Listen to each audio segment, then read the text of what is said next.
Hi ಎಲ್ರಿಗೂ ನಮಸ್ಕಾರ, ನಾನು Sushma. Welcome back to Pinku's channel. ಇವತ್ತು ಒಂದೊಳ್ಳೆ ಟಿಪ್ಸ್ ಮೂಲಕ ಬಂದಿದ್ದೀನಿ. ಇವತ್ತೇನೆಂದರೆ ಸ್ಕಿನ್ನ ಇನ್ಸ್ಟ್ಯಾಂಟಾಗಿ ವೈಟ್ನಿಂಗ್ ಮಾಡ್ಕೊಳ್ಳೋದಕ್ಕೆ ಇವತ್ತು ಕ್ರೀಮನ್ನು ರೆಡಿ ಮಾಡೋಣ.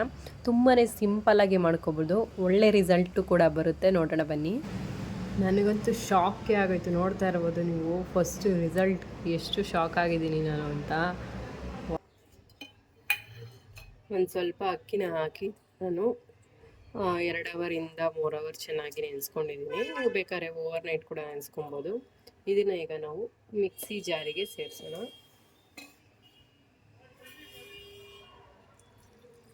ನೀರನ್ನು ಹಾಕಿ ಫುಲ್ಲು ನುಣ್ಣಗೆ ತೆಳ್ಳಗಿರಬೇಕು.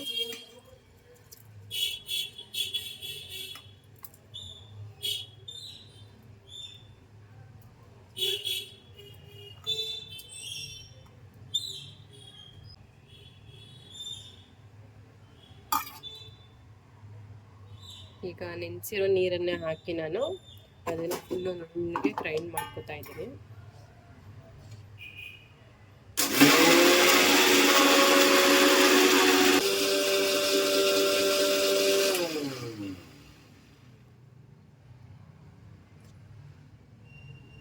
ಫುಲ್ ಈ ಥರ ರುಬ್ಕೊಂಡಿದ್ದೀನಿ.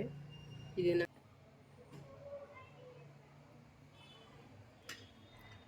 ಫುಲ್ಲು ನೈಸಾಗಿ ಈ ಥರ ರುಬ್ಕೊಂಡಿದ್ದೀನಿ. ಅದನ್ನು ಬಟ್ಟೆ ಸಹಾಯದಿಂದ ಅಥವಾ ಜಾಲರಿ ಸಹಾಯದಿಂದ ನಾವು ತೆಂಗಿನಕಾಯಿ ಹಾಲನ್ನು ಯಾವ ಥರ ತೆಗಿತೀವಿ ಅದೇ ಥರ ಅಕ್ಕಿ ಹಾಲನ್ನು ಕೂಡ ಈ ಥರ ನಾವು ಫಿಲ್ಟ್ರ್ ಮಾಡ್ಕೋಬೇಕಾಗುತ್ತೆ. ತುಂಬಾ ಸಿಂಪಲಾಗಿ ಮಾಡ್ಕೋಬೋದು, ಒಳ್ಳೆ ರಿಸಲ್ಟು ಕೂಡ ಬರುತ್ತೆ. ನೋಡಿ ಈಗ ನಾನು ಚೆನ್ನಾಗಿ ಇದನ್ನೆಲ್ಲ ಫಿಲ್ಟ್ರ್ ಮಾಡ್ಕೊಂಡಿದ್ದೀನಿ. ಬನ್ನಿ ಆದರೆ ಏನು ಮಾಡೋದು, ಇನ್ನೂ ಏನೇನು ಬೇಕು ಅಂತ ನೋಡೋಣ. ಇವಾಗ ಅಕ್ಕಿ ಹಾಲು ರೆಡಿಯಾಗಿದೆ. 1 ಟೇಬಲ್ ಸ್ಪೂನ್ ಆಗೋಷ್ಟು ಜೋಳದ ಹಿಟ್ಟನ್ನು ಹಾಕ್ತಾ ಇದ್ದೀನಿ. ಸ್ವಲ್ಪ ನೀರನ್ನು ಹಾಕಿ ಅದನ್ನು ಚೆನ್ನಾಗಿ 1 ಟೇಬಲ್ ಸ್ಪೂನ್ ಆಗೋಷ್ಟು ಕಾರ್ನ್ಫ್ಲೋರ್ನ ಹಾಕಿ ಅದಕ್ಕೆ ಎಷ್ಟು ಬೇಕು ನೀರು ಹಾಕಿ ಒಂದು ಸ್ವಲ್ಪ ತೆಳ್ಳಗೆ ಈ ಥರ ನಾನು ಕಲಸಿಕೋತಾ ಇದ್ದೀನಿ. ನಂತರ ಇದಕ್ಕೆ ಒಂದು ಆಲೂಗೆಡ್ಡೆನ ತೊಗೊಂಡು ನಾನು ಫುಲ್ಲು ಚಿಕ್ಕದಾಗಿ ಅದನ್ನು ಚೆನ್ನಾಗಿ ತುರ್ಕೋತೀನಿ.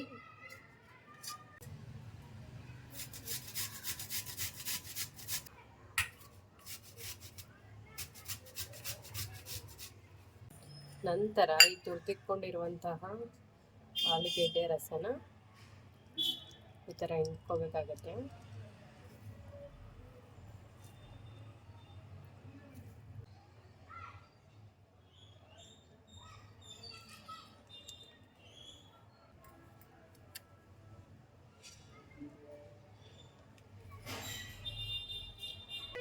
ಈಗ ಆಲೂಗೆಡ್ಡೆ ರಸನ ಕೂಡ ತಗೊಂಡಾಗಿದೆ. 1 ಟೇಬಲ್ ಸ್ಪೂನ್ ಆಗೋಷ್ಟು ಮೊಸರನ್ನ ಹಾಕ್ಕೊಂಡು ಅದರಲ್ಲಿರೋ ನೀರ ಅಂಶನೆಲ್ಲ ತೆಗೆದು ಬರೀ ಗಟ್ಟಿ ಮೊಸರನ್ನ ಯೂಸ್ ಮಾಡ್ತಿದ್ವಿ.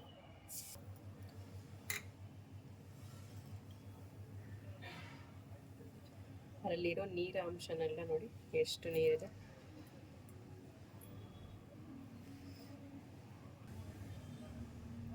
ಅದರಲ್ಲಿರೋ ಮೊಸರು, ಗಟ್ಟಿ ಮೊಸರನ್ನು ಮಾತ್ರ ನಾನಿಲ್ಲಿ ಸೇರಿಸ್ಕೊತಾ ಇದ್ದೀನಿ.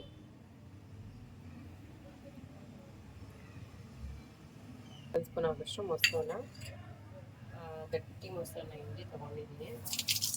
ನೀವು ನಾನ್ ಸ್ಟಿಕ್ ಪಾತ್ರೆನೂ ಕೂಡ ಯೂಸ್ ಮಾಡ್ಕೋಬೋದು, ಬಟ್ ಇಲ್ಲಿ ನಾನು ಸ್ಟೀಲ್ ಪಾತ್ರೆನ ಯೂಸ್ ಮಾಡ್ತಾ ಇದ್ದೀನಿ. ಇದಕ್ಕೆ ನಾವು ತೆಗೆದಿಟ್ಟುಕೊಂಡಿರುವಂತಹ ಅಕ್ಕಿ ಹಾಲನ್ನು ನಾನು ಇವಾಗ ಸೇರಿಸ್ತಾ ಇದ್ದೀನಿ.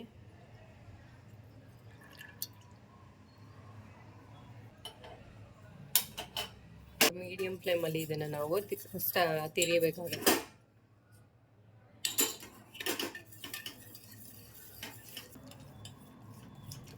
ನೋಡಿ ಈ ಥರ ಗಟ್ಟಿ ಥರ ಫಾರ್ಮ್ ಆಗಿಬಿಡುತ್ತೆ. ಇದು ಹಾಲನ್ನು ಸೇರಿಸ್ಕೊಳ್ಳೋಣ.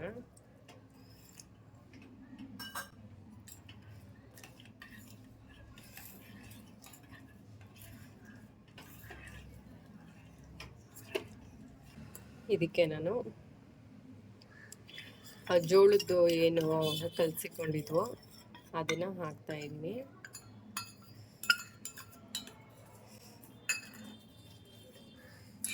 ಸ್ವಲ್ಪ ಗಟ್ಟಿ ಮೊಸರನ್ನು ಕೂಡ ನಾನು ಸೇರಿಸ್ತಾ ಇದ್ದೀನಿ.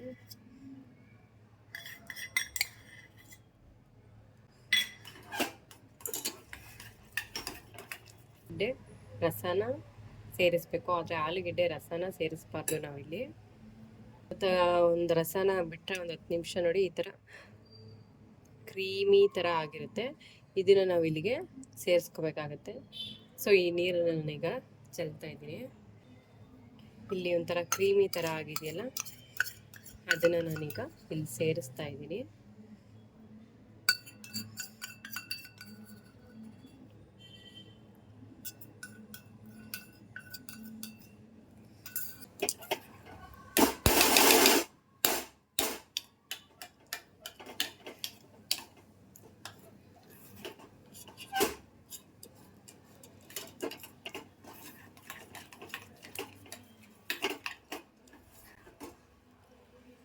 ಈ ಥರ ಕ್ರೀಮಿ ಥರ ಹಾಕಬೇಕು.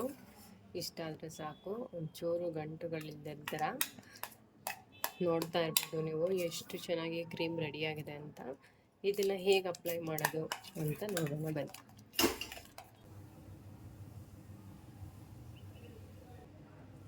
ಇದನ್ನು ನಾನೀಗ ಕೈಯಿಗೆ ಅಪ್ಲೈ ಮಾಡಿ ತೋರಿಸ್ತೀನಿ.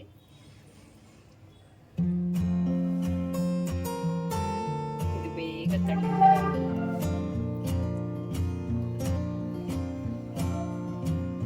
ಇದನ್ನ ಒಂದೇ ಒಂದು ಕೈಗೆ ಹಚ್ಚಿದ್ದೀನಿ, ಏಕೆಂದರೆ ಡಿಫ್ರೆನ್ಸ್ ಗೊತ್ತಾಗಲಿ ನಿಮಗೂ ಕೂಡ ಅಂತ ತೋರಿಸೋದಕ್ಕೆ ನಾನು ಒಂದೇ ಒಂದು ಕೈಗೆ ಹಚ್ಚಿದ್ದೀನಿ. ಇದನ್ನು ಹಚ್ಬಿಟ್ಟು ಫುಲ್ಲು ಒಣಗೋ ಥರ ಡ್ರೈ ಆಗೋದಷ್ಟು ಇದ್ರೆ ಸಾಕು. ಒಂದು 10 ನಿಮಿಷಕ್ಕೆ ಬೇಗ ಡ್ರೈ ಆಗಿಬಿಡುತ್ತೆ. ಅವು ಬೇಗ ಜಾಸ್ತಿ ರಿಸಲ್ಟ್ ಬೇಕಂದರೆ ನಿಮಗೆ ಒಂದು 20 ಮಿನಿಟ್ಸ್ ಆದರೂ ಇರಬೇಕಾಗುತ್ತೆ. ಇವಾಗ ಇದು ನೋಡಿ ತುಂಬಾ ಚೆನ್ನಾಗಿ ಒಣಗಿದೆ. ಫುಲ್ಲು ನಾನು ಒಂದು 10 ನಿಮಿಷ, ಒಂದು 1/4 ಗಂಟೆ ಇದ್ದೆ. ಚೆನ್ನಾಗಿ ಡ್ರೈ ಆಗಿದೆ. ಇದನ್ನು ತೊಳ್ಕೊಬಂದೆ ನೋಡಿ. ವಾವ್, ನನಗಂತೂ ನಂಬಕ್ಕೆ ಆಗ್ತಾಯಿಲ್ಲ. ನೋಡ್ತಾ ಇರ್ಬೋದು ನೀವು ಎಷ್ಟು ಡಿಫ್ರೆನ್ಸ್ ಇದೆ ಅಂತ. ಈ ಕೈಗೂ ಆ ಕೈಗೂ ಎಷ್ಟು ವ್ಯತ್ಯಾಸ ಇದೆ ನೋಡಿ. ಶಾಕೇ ಆಗುತ್ತೆ. ನೋಡ್ತಾ ಇರ್ಬೋದು ನೀವು ಫಸ್ಟ್ ರಿಸಲ್ಟ್ ಎಷ್ಟು ಶಾಕ್ ಆಗಿದ್ದೀನಿ ನಾನು ಅಂತ. Wow, amazing. ಐ ಹೋಪ್ ಈ ವಿಡಿಯೋ ನಿಮಗೆ ಇಷ್ಟ ಆಯಿತು ಅಂತ ಅನ್ಕೋತೀನಿ. ನೋಡಿದ್ರಲ್ಲ ಎಷ್ಟು ಒಳ್ಳೆ ರಿಸಲ್ಟ್ ಬಂದಿದೆ ಅಂತ. ನೀವು ಕೂಡ ಮನೇಲಿ ಟ್ರೈ ಮಾಡಿ ಹೇಗೆ ಬಂತು, ರಿಸಲ್ಟ್ ಬಂತಾ ಇಲ್ವಾ ಅನ್ನೋದನ್ನು ನನಗೆ ಕಮೆಂಟಲ್ಲಿ ತಿಳಿಸಿ. ಸಿಗೋಣ ನೆಕ್ಸ್ಟ್ ವಿಡಿಯೋದಲ್ಲಿ. Bye, take care, love you all. ಇದಂತೂ 100% ವರ್ಕ್ ಆಗುತ್ತೆ ಅಂತಲೇ ಹೇಳ್ಬೋದು. ಮನೆಯಲ್ಲಿ ಟ್ರೈ ಮಾಡಲೇಬೇಕು ನೀವು. Bye, take care. ಸಿಗೋಣ ನೆಕ್ಸ್ಟ್ ವಿಡಿಯೋದಲ್ಲಿ. Love you all.